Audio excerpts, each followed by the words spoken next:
commitment from Thailand to enhance bilateral ties. Personal data tightly controlled under national digital identity.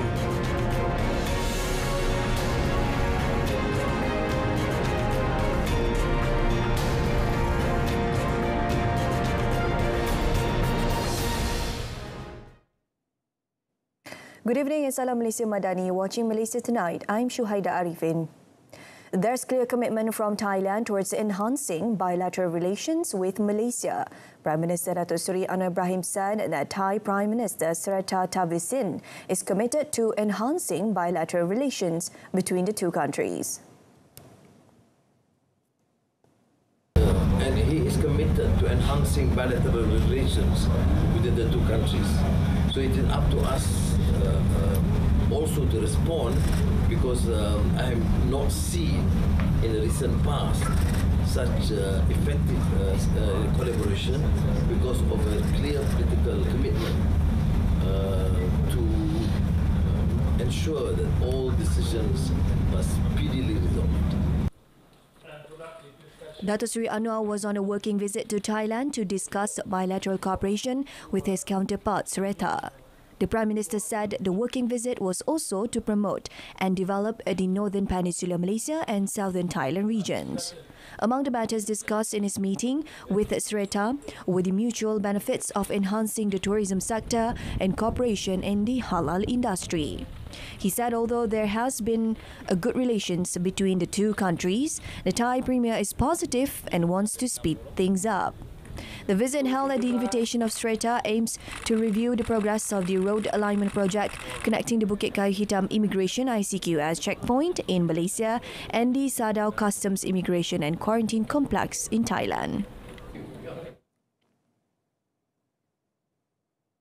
Yang di-Pertuan Agong Sultan Abdullah Riayatuddin Al-Mustafa Bilal Shah said there are countless opportunities for collaboration that can be explored between Malaysia and Monaco, including in marine-related pursuits. The King said that since the establishment of diplomatic ties between the two countries in 2009, they have proven to be filled with opportunities and potentials to be explored. Sultan Abdullah said, from scientific endeavours to marine-related pursuits, there are countless opportunities for collaboration and growth to be explored. Trade and investment, according to His Majesty, is also another promising and vital aspects in bilateral relations. The King said this at a state banquet held in honour of the visiting Prince Albert II of Monaco and his delegation at Istana Negara today. As both countries experienced positive trade growth in 2022 and for the first 3 quarters of this year, Sultan Abdullah said the momentum must be maintained for the mutual benefit of their respective countries. Meanwhile, Prince Albert in his toast speech said he was deeply touched by the King's invitation for him to visit Malaysia again, with the first was in 1997. Prince Albert's state visit began yesterday and would conclude on Wednesday. The Communications and Digital Ministry, or KKD, today assured that the National Digital Identity or Digital ID project will not jeopardize the security of the personal data of all Malaysians. Minister Fahmi Fadil said the initiative undertaken by Mimos Berhad in collaboration with several other agencies has been used in several countries such as Estonia, Singapore and the United Arab Emirates. He noted that there were claims that certain countries refused to implement it, but many countries have done so because of its numerous benefits besides reducing costs for application development. Elaborating further, Fahmi said the initiative and policy are not something new but were announced in 2021. He said it is a policy to standardize, especially the sign-in process across ministries, as they have their own applications and registrations, which led to information or database being held by many parties. Due to this, a single sign-in registration will be a good method in addition to solving security issues. Prior to this, the media reported that the government had approved an initial allocation of 80 million ringgit for the development of the National Digital ID project as an effort to expedite the implementation of self-verification platform, which is believed to further enhance the efficiency of public services.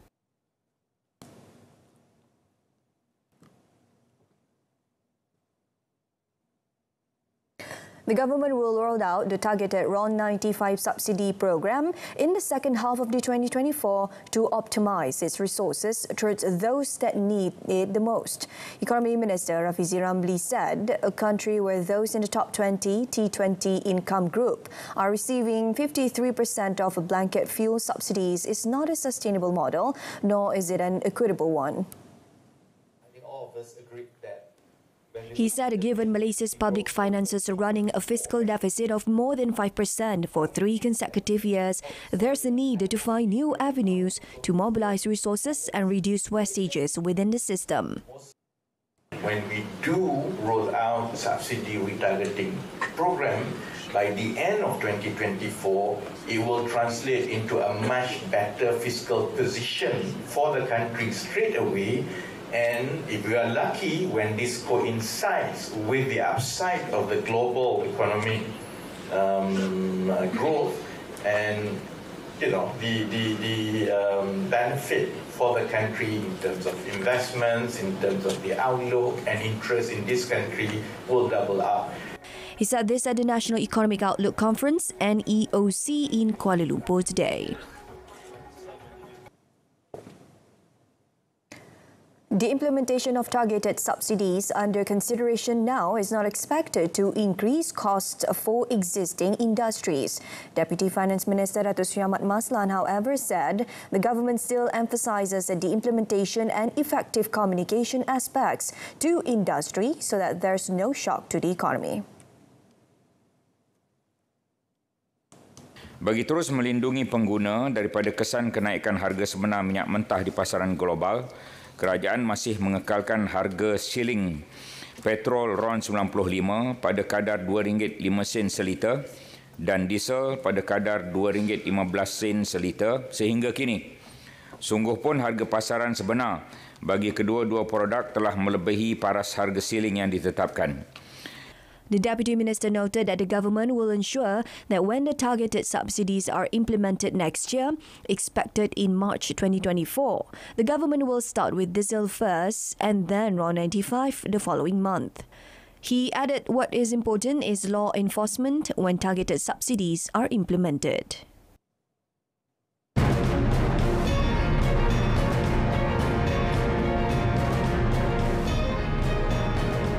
Next up in our business segment, well-positioned bond and sukuk market strengthens investors' confidence.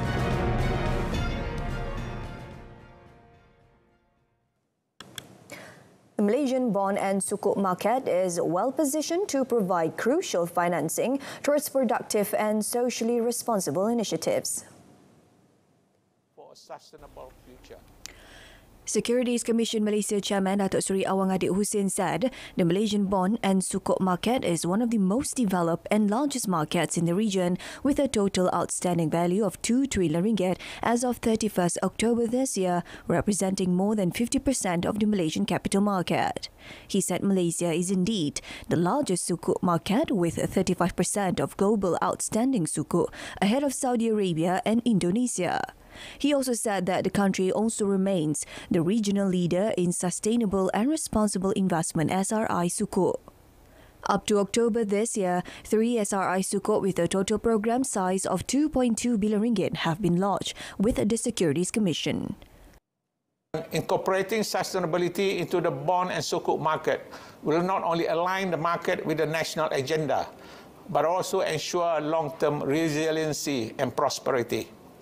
This will go a long way to strengthen investors' confidence, attract foreign investment, and foster innovation in industries that are pivotal for a sustainable future. Foreign investors maintain their position as net buyers on Bursa Malaysia for the 4th consecutive week, with a total inflow of RM382.8 million. MIDF research said this showed a significant improvement over RM172.4 million of inflow in the previous week. It said the foreign investors net bought every day of the week, with the highest inflow on Tuesday at RM232.6 million. MIDF research said the top 3 sectors with the highest net foreign inflows were utilities, 86.4 million ringgit, healthcare, 85.2 million ringgit, and technology, 82 million ringgit. Meanwhile, the top 3 sectors with the highest net foreign outflows were consumer and products and services, negative 38.9 million ringgit, energy, negative 21.2 million ringgit, and telecommunication and media, negative 20.1 million ringgit. Elsewhere, MIDF research said local institutions continued to net sell for a 4th consecutive week, disposing of 355 million ringgit in equities. Local retailers also continued their net selling streak for the 7th consecutive week, with net sales amounting to 27.8 million ringgit. It said they were net buyers with 24.6 million ringgit on Wednesday, but were net sellers for the rest of the week. About 10,000 companies nationwide had obtained the Halal certification, and of that total, over 800 are operating in Perak. Menteri Besar Datuk Seri Rasmi Muhammad said the companies cover all Malaysian Halal certification schemes comprising the manufacturing of food products, pharmaceuticals, medical devices, cosmetics, abattoirs and several other sectors. He said Perak is adamant in taking advantage of optimizing the existing resources to strengthen the halal industry by doubling efforts to enhance the food security aspect as outlined under the Perak Sejahtera 2030 plan. Hopefully kita dapat mendidik, membimbing usahawan-usahawan muda. Usahawan muda, dan mereka juga akan memberi motivasi pula kepada rakan-rakan yang jauh lebih muda daripada dia. Bermakna dari masa ke semasa, selain daripada kita mengekalkan pemegang sijil halal yang ada, kita dapat menambah bilangan usahawan itu. He said this at the launch of the 2-day Perak Jelajah Halal Malaysia 2023 today. The program is organised by the Halal Development Corporation Berhad, an agency under the Ministry of Investment, Trade and Industry in collaboration with the state government and Perak State Economic Planning Unit. Datuk Seri Rasmi said the state government had further boosted efforts related to the halal industry by launching the Perak Halal Industrial Park on 21st August. The Terengganu state government will continue its discussion with the federal government to ensure that the Special Federal Government Fund DKKP, including petroleum royalty payments for 2023, can be finalised. Menteri Besar Datuk Seri Dr. Ahmad Samsuri Mokhtar said that the state government is committed and believes that the principle of meet and discuss is the best move to resolve any issues that arise, including in the efforts of collecting the royalty payment. Bagi kita itu adalah hak kita yang perlu dihantar, dibayar kepada kerajaan negeri. Sedang berjalan sebenarnya di pihak pegawai berterusan bincang. Dia ada back and forth beberapa kali untuk mendapatkan penjelasan lanjut daripada pihak kerajaan negeri. Dia perlu penjelasan lanjut, dia perlu pendetailan, maka kita compile dan kita bagi. Dia come back. Dia back and forth yang beberapa kali. He said this at the Terengganu State Legislative Assembly sitting at Wisma Darul Iman in Kuala Terengganu today. Datuk Seri Dr. Ahmad Samsuri also said the state has received an estimated 510 million ringgit out of a total of 1.524 billion ringgit in petroleum royalties from the federal government. The Gurundang Assemblyman said that the state government will continue to use the term petroleum royalty payment, although the federal government has made several changes to the terms since 1978. The Melaka government has spent 5 million ringgit for the Visit Melaka Year 2024 or TMM24 promotion and publicity campaign locally and abroad. State Tourism, Heritage, Arts and Culture Committee Chairman Dato' Abdul Razak Abdul Rahman said that the promotional campaigns included advertising in print and electronic media. Elaborating further on the matter, Dato' Abdul Razak said a total of 76 events lined up in conjunction with TMM24, such as the Hot Air Balloon Carnival, Bendang Nusantara and Art Fashion. He also said that the state government will ensure that all these events are well received, where the promotion throughout the country and abroad is fully supported by the Tourism, Arts and Culture Ministry or MOTAC. Commenting on the impact of the visa exemption on tourism from China, Dato' Abdul Razak said that the state government will hold a great promotion in that country to attract tourists to the state in conjunction with TMM 24. Yesterday, Prime Minister Datuk Seri Anwar Ibrahim announced a 30-day visa exemption for Chinese and Indian nationals to Malaysia from 1st December in the spirit of the strategic partnership of Malaysia-China bilateral relations, which will span 50 years next year. The global airline industry saw evidence of a smooth takeoff early in the year as it was recovering from the pandemic and the subsequent border closures. However, the ensuing geopolitical tension, spiraling inflation and elevated fuel costs threatened to disrupt the flight back to financial safety. Despite that, the industry is headed for profitability in 2023, only 3 years after the historic loss of $140 billion in 2020. According to the International Air Travel Association, IATA, total airline revenue was expected to recover to around 93% of the 2019 figure, with operating profits reaching $22.4 billion. The net profit forecast stood at $9.8 billion and net margin amounted to a slim 1.2%. This would equate to $2.25 per passenger. This was supported by the fact that the jet fuel prices, although still high, had moderated over the first half of the year and that economic uncertainties had not dampened the desire to travel. However, with airlines just making $2.25 per passenger on average, repairing damaged balance sheets and providing investors with sustainable returns on their capital investments would continue to be a challenge for many airlines. Sime Darby Berhad's net profit for the first quarter ended 30th September this year jumped to 589 million ringgit from 207 million ringgit recorded in the same quarter last year.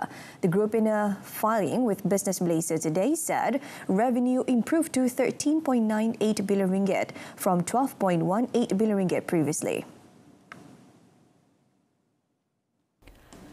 Commenting further, Sime Darby said the higher net profit was primarily driven by its effective business strategy, which saw the industrial division significantly rebound in a quarter under review compared to the same quarter last year. Sime Darby Group Chief Executive Officer Datuk Jeffrey Salim Davidson said the industrial business in particular has seen a strong growth with a significant 65.7% jump in the first quarter. This was primarily due to higher demand for product support and the positive contribution from the on-site rental group and Australian specialist equipment rental business. Despite the solid start from financial year 2024, the group CEO noted that they are conscious of the risk ahead against a subdued global economic outlook. Malaysia and South Korea should leverage each other's strength in manufacturing and technological advancement, respectively, to enhance and attract more investment opportunities between both countries. Malaysian Investment Development Authority's MIDA Executive Director for Investment Policy Advocacy Manufacturing, Masni Muhammad, said that South Korea has technological advantages in terms of innovation, research and development, as well as semiconductor, electronics, digital economy and information technology. Meanwhile, Investment Trade and Industry Ministry or MITI, Deputy Secretary General for International Trade, Mastura Ahmad Mustafa, urged the South Korean companies to leverage tremendous opportunities outlined by the new Industrial Master Plan 2030, aimed at revitalizing the manufacturing sector through its mission-based approach to industrial development for mutual benefits. Despite global challenges, our bilateral trade last year increased by 29.3% to ringgit Malaysia 114.21 billion, or equivalent to US dollar 25.94 billion, from 2021 at RM 88.31 billion, making the Republic of Korea as Malaysia's 8th largest global trading partner. South Korea is one of the main sources of foreign direct investments for Malaysia, whereby as of June 2023, a total of 386 projects were implemented with investments amounting to $9.30 billion, creating a total of 46,580 job opportunities. Chinese authorities have recently put forward a series of measures to strengthen financial services for private companies as part of efforts to help spur their growth. A total of 25 detailed measures are included in a circular jointly released by 8 authorities, including the People's Bank of China and the National Financial Regulatory Administration. According to the circular, stronger financial support will be provided for private firms, especially micro, small and medium-sized ones, as well as those in tech-intensive areas like low-carbon industries. The circular stressed the facilitation of private companies' access to diverse financing channels, including credit, bonds and stock options. It urged efforts to ramp up credit support for first-time loan applicants, encourage institutional investors to include private firms' corporate bonds in their portfolios, and support private firms in stock market listings and mergers and acquisitions. These moves came after China's pledge earlier this year to boost the growth of the private economy, with authorities vowing to improve the business environment, enhance policy support, and strengthen the legal guarantee.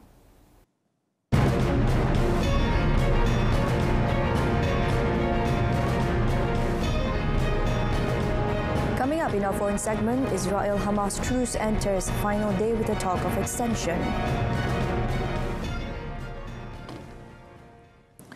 The truce between Israel and Hamas entered its final 24 hours today, with the Hamas group saying it was willing to extend the pause with the condition that Israel agrees to release more Palestinian prisoners.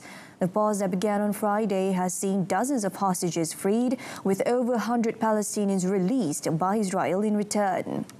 Attention now has turned to whether the truce will be extended before its scheduled end early on Tuesday morning. Under the truce, 50 hostages held by Hamas were to be freed over 4 days in exchange for 150 Palestinian prisoners. A built-in mechanism extends it if at least 10 hostages are released each extra day. Israel has launched a military campaign to destroy Hamas, killing nearly 15,000 people, mostly civilians and including thousands of children.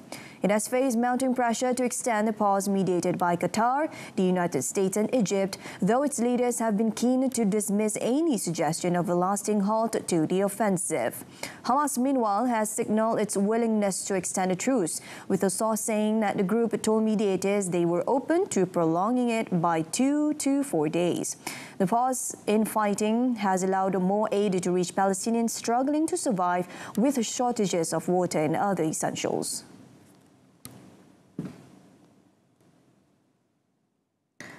Over 400,000 people in Crimea were left without power after hurricane-force winds and heavy rains battered the Russian-annexed peninsula over the weekend. The authorities said it planned to restore electricity throughout the territory within 2 days, adding that emergency services had been mobilized. Parts of the coastal highway linking the cities of Yevpatoria and Simferopol were closed due to flooding, and ferry services from Crimea's largest city of Sevastopol were suspended. About 500 marine animals in Sevastopol's aquarium were killed during the storm, which flooded one of its floors. The Ukrainian mainland and southern Russia were also affected. Train traffic on Russia's Black Sea coast was disrupted after rail tracks fell into the sea, while oil loading at the port of Novorossiysk was suspended. More than 2,000 towns and villages on the Ukrainian mainland were also left without power due to the bad weather.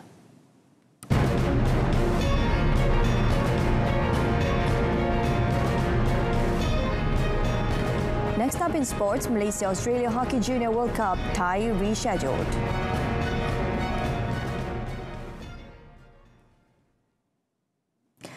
The organizer of the 2023 Men's SAHIH Hockey Junior World Cup have had to change their fixtures involving the national team to make way for the Malaysia Cup football final at the National Stadium in Bukit Jalil on 8 December. The change involves the coach Muhammad Amir Rahim's team's last Group A match against Australia at the National Hockey Stadium in Bukit Jalil at 8 p.m, which will now be played at 2 p.m.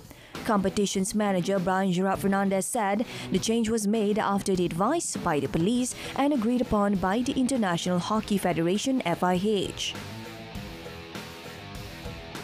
So we have 8, 10, 12 and 2. So hopefully by 5 we can clear this area. Because we've seen what it's like here during one of the goal players, the other one was the qualifiers that we played. So it's massive here. We cannot not have the teams coming in time to the World Cup. We need them to be on time. Apart from the Malaysia-Australia match, the one between Argentina and Chile that was supposed to be played at 6 p.m. has been brought forward to 12 noon, while the morning matches involved Group B clashes between South Africa and France at 8 a.m. and Germany versus Egypt at 10 a.m. The Malaysia Cup final on 8 December will see defending champions Johor Darul Takzim JDT take on Terengganu FC. The Malaysian Weightlifting Federation (MWF) will set up a backup squad next January in preparation for the 2026 Commonwealth Games. MWF Vice President Amirul Hamizan Ibrahim said an agreement has been made with the National Sports Council regarding the matter, with the backup squad set to comprise athletes who shine in national level competitions, in addition to winning gold and silver medals at the Malaysia Games. 7 lifters and a coach will be placed in the backup squad, with most of the backup lifters will be aged between 14 and 21. So far, MWF has identified 2 women and 5 men, and it is also in the process of identifying a suitable coach. Discussion will be held with the Federation's president regarding the plans and programs that can be provided for the backup squad. Amirul Hamizan said the number of lifters in the backup squad would at the same time be expanded for the 2025 SEA Games in Thailand. According to him, all lifters would be based at the National Sports Council, who will bear the cost of all food and drink allowances as well as injury treatments.